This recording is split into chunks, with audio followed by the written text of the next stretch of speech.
O Lugar de Opinião tira suas dúvidas sobre alienação parental. Meu nome é Cláudia Chaves Martins Jorge, articulista do site e do canal.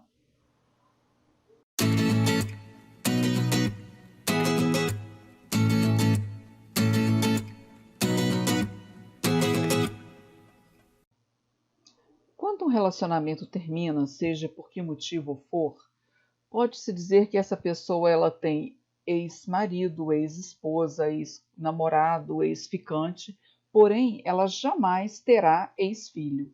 Filho é para sempre. Os pais, eles podem ter seus filhos de maneira natural ou por adoção. Porém, a adoção atribui a condição de filho, então não tem nenhum tipo de rotulação. Mas quando um casal se separa, não transforma esse pai ou essa mãe em ex-pai. Ele é ex-marido, ex-namorado, mas jamais será ex-pai. Então, de acordo com o Código Civil, a separação judicial, o divórcio ou mesmo a dissolução da união estável não altera em nada a relação entre pais e filhos, porque é direito da criança a convivência familiar. Esse direito está assegurado, inclusive, pelo Estatuto da Criança e do Adolescente.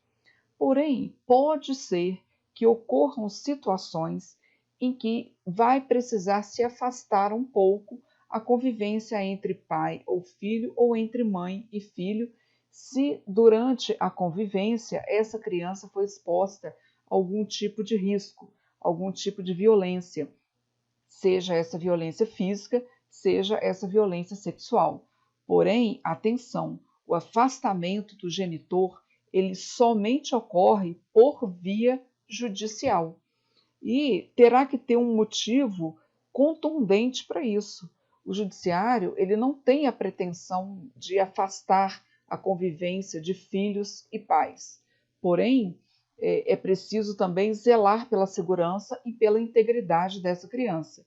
Então, desde que se tenha um forte indício daquilo que eu estou alegando, o que pode ser alegado? Várias coisas. Violência física, violência sexual. Então, se essa criança é exposta a risco, o juiz vai analisar e, se ele entender que é o caso, irá então afastar esse pai ou mesmo que a visita passe a ser uma visita assistida.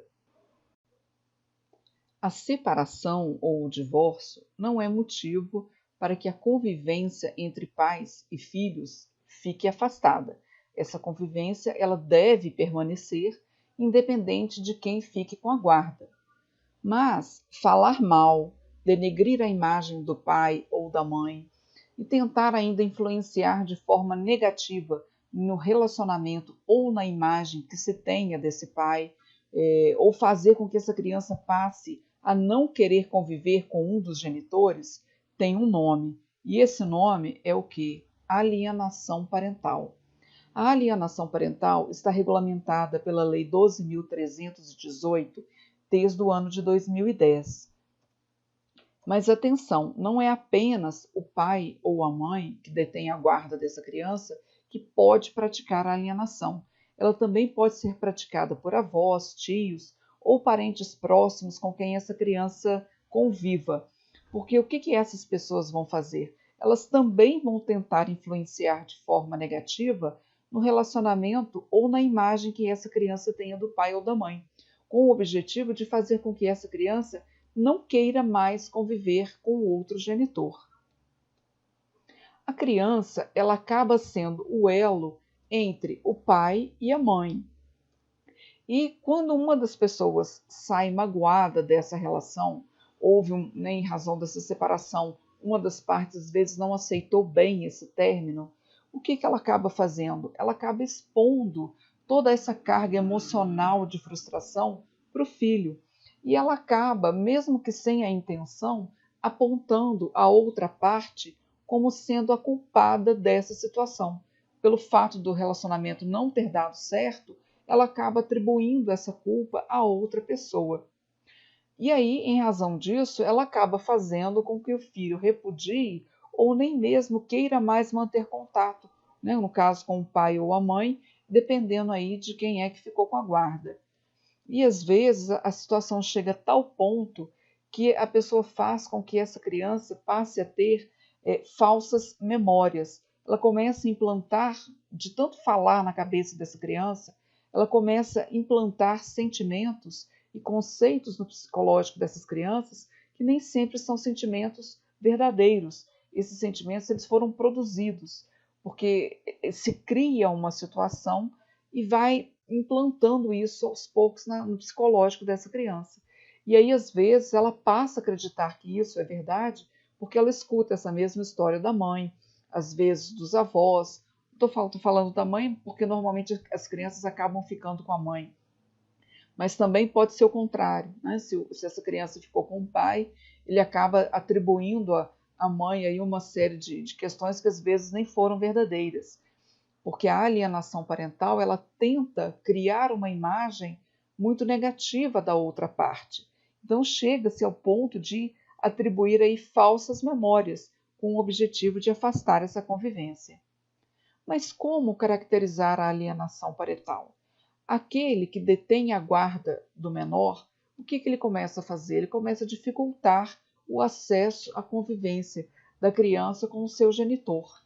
Então ele começa, sempre inventa uma desculpa, começa também a desautorizá-lo a buscar a criança na escola, por exemplo, ou às vezes omite informações ou atividades que são importantes para o filho, às vezes nem informa que houve uma troca de escola, que tem apresentação na escola ou algum jogo que a criança vai participar, e aí a criança fica naquela expectativa, né, de receber ali o pai ou a mãe, e aí, né, se fala, olha, tá vendo, ele ou ela nem veio te assistir, mas esse pai ou essa mãe sequer sabe daquela apresentação, porque as informações foram omitidas exatamente com esse objetivo, e ainda sempre há uma justificativa para impedir que a criança ou adolescente saia em companhia do outro genitor, ou passe com ele períodos de férias ou festividades aí de final de ano.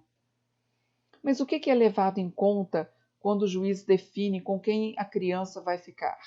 Esse com quem é melhor que a criança fique não necessariamente quer dizer quem tenha uma maior condição financeira, porque o que deve ser levado em conta é quem é que tem um maior equilíbrio emocional e afetivo para dar suporte a essa criança para que ela cresça e se desenvolva de uma maneira equilibrada.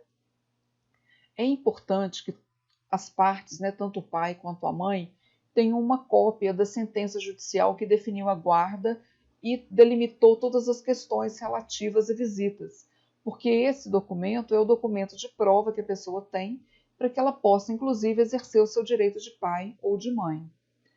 E atenção, da mesma forma que a pensão alimentícia ela pode ser revista a qualquer momento, a guarda também pode ser revista a qualquer momento de forma judicial, porque a ideia é que se mantenha essa convivência entre pai e mãe de uma maneira saudável.